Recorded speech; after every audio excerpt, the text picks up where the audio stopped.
Hi Porsche 911 fans, welcome to my channel. You're looking at a 1992 911 964 C2 engine. This particular engine name is a M64. It was named by the company, and it's flat six, air cooled, 3.6 liter engine. When I bought this car, there was an oil leak on the back side.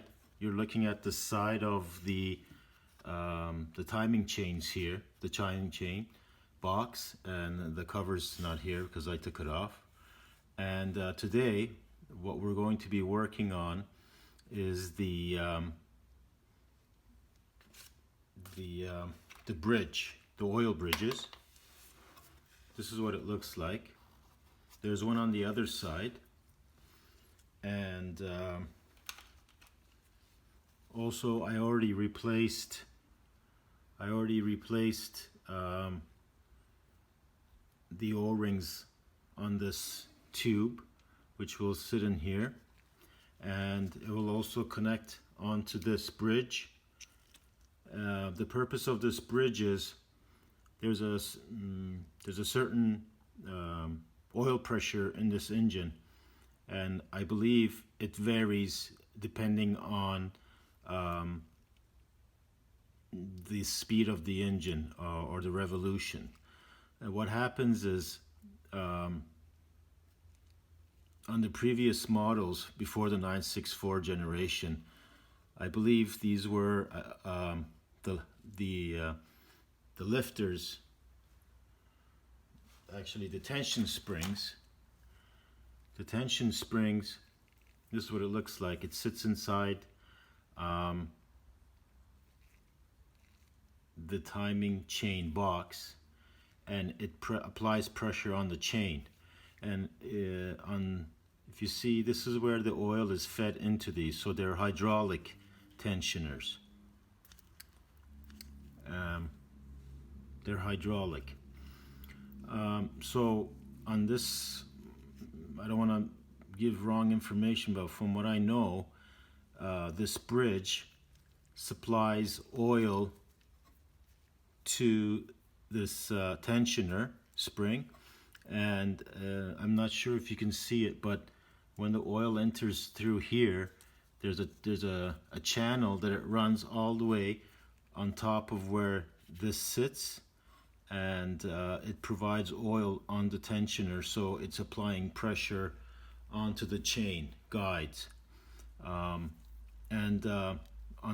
my next video or DIY, I will show I will be installing those, so that'll be a different DIY. We're going to be installing the bridge, and then closing it up. And there's another one on the other side.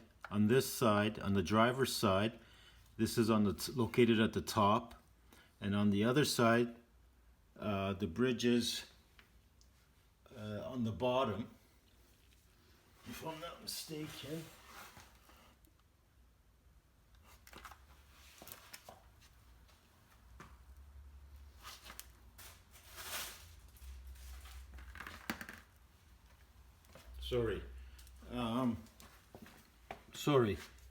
On both sides, they are both on the top. What differs is on the driver's side, this tensioner spring is on the top, and on the passenger side, it's at the bottom, applying force upwards, and on this one it's applying downwards. And also I will show you in detail what these look like. These are different too, so if you mix them up, you'll make a mistake because they look similar, but one is fed from the top and one is fed from the bottom, and I'll get into detail on that next DIY video. on this one.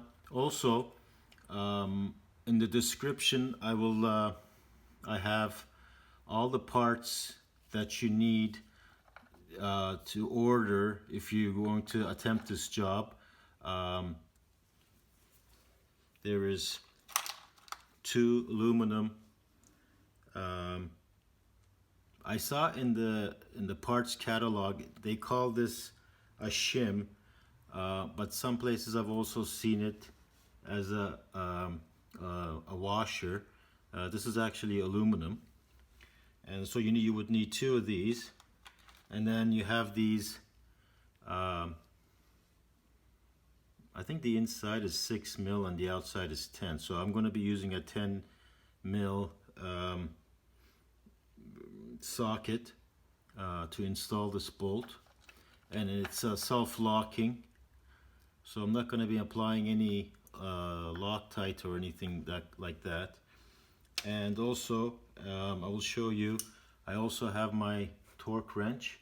So we'll be torquing these bolts down to the right torque.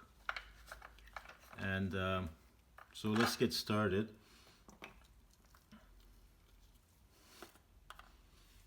As I said, I'll be listing all the parts that you need in the description below. What I did was, as I mentioned earlier, I'm just applying a little grease onto this O-ring. So while I'm installing it, I don't want it to get any unnecessary damage, and it just slips in like that. As I was saying, when I bought this car, as I mentioned earlier, the tension spring, is the cap for it is located at the top, and there was an accumulation of oil sitting between at the end between the engine and the timing chain box.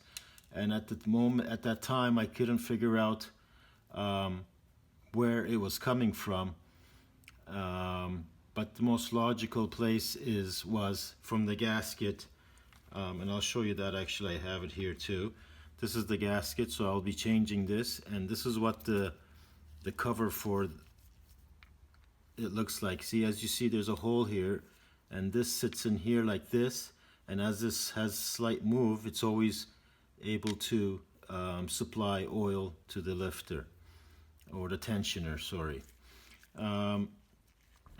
And then that's going to be on the next video. We'll go into that in detail. Now, the reason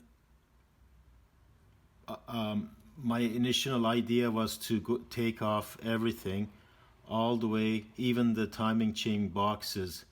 But as you will see when that will be another video while I'm going to be installing the covers for the timing chains, and the chains are in here and they're timed, and I kind of chickened out. I didn't want to touch it and screw up the timing, so I stayed there. Usually when we do this type of a job, we have this attitude, well, since I'm there, let me do that kind of situation. But as I said, I kind of chickened out, so I stopped. What I did was I did order a parts as a kit that had the O-rings, the gaskets for the tensioner springs, and also the covers. If I was going to take the timing chain boxes off too, to replace the seals, there's a seal in between here, there's a camshaft that runs here, I would have had to order those seals too. And there's another one between the on the other side, which you don't see here. There's another one between the engine and the box itself.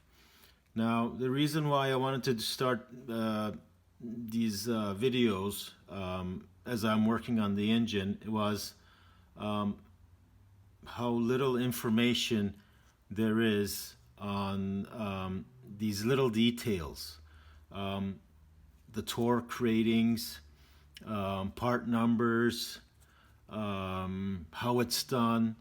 To get to here, I did a lot of research on the various parts, like how I'm going to be tackling this job, how I'm going to be tackling the next job, and the covers, everything required a lot of research and reading. And for someone else who's going to be doing this, I didn't want them to go through the same hard process as me. I think that'll make somebody else's life much easier. So let's go back to, I'll be talking a lot on this introductory video. To get to here, actually, I did a lot of removal. There's a lot of parts here that you don't see. There's a cover here that's called a tin. The spark plug cables are missing. There is also these fiberglass parts that come here that kind of isolate the sound. Right here, over here would be where the catalytic converter is. Right here where this green tape is, I think if you can see it, no, it's below the camera line, is the heat exchangers for the HVAC system, for the heating system at least.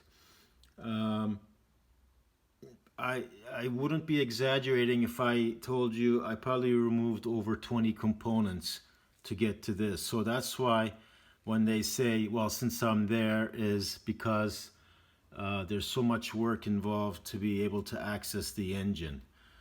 So if I close it, when I finish with the job and I don't do it properly and I close it all up and I see oil leaking from somewhere, and depending on the severity, if it's just 1 or 2 drops, maybe you can live with that, but if it really bothers you, then all that components, all those parts will need to be removed again to tackle that job. Okay, the next is right over here where the oil comes through here and it will come out here. It's going to be pressing on top of this tube entrance here. So we need to put an O-ring here too. It came with the kit. It just sits in there very nicely. So next what we're going to be doing is installing the bridge, and there it goes. It just clicks in,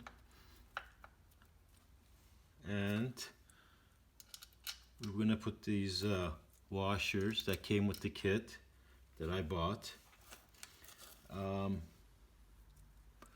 and these are the lock nuts. Normal lock nuts have like a plastic part in there which lock it so they don't loosen on themselves. This one has like a softer metal in there from what I can see. We're going to be using a normal ratchet first to tighten it into hand tightness. It's hard to do because it has that locking mechanism. I'll get my hand out of the way so you can see.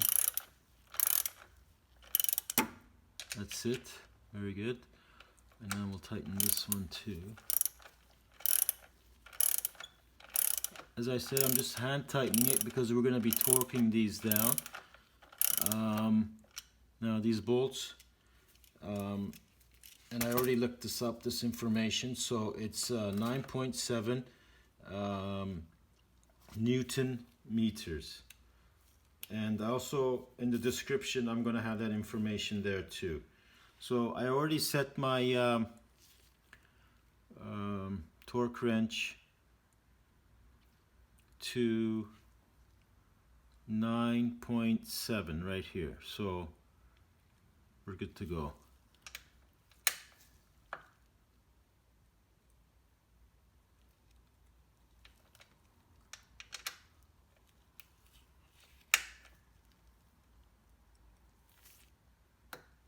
There it goes. That's the first one, and that's the second one. Let's just do one more. Yes, and that's the second one. I'll introduce you. I bought this recently to do these jobs because I have a bigger torque wrench, but this one covers from like almost 1.1 Newton meter to 16.9 Newton meters. So it's for the lower range torquing. So we got this first one in, and the second side is exactly the same. Installing the tube. As I mentioned to before, this is the other side. I already installed, these are the new gaskets. I took the old ones off, the O-rings. And I'll be doing the same on the same procedure on the other side off camera. Let me know if you have any questions. Let me know if you have any comments, and see you in the next video while I will be installing the covers, and here's the gasket. The covers for the chain tensioners.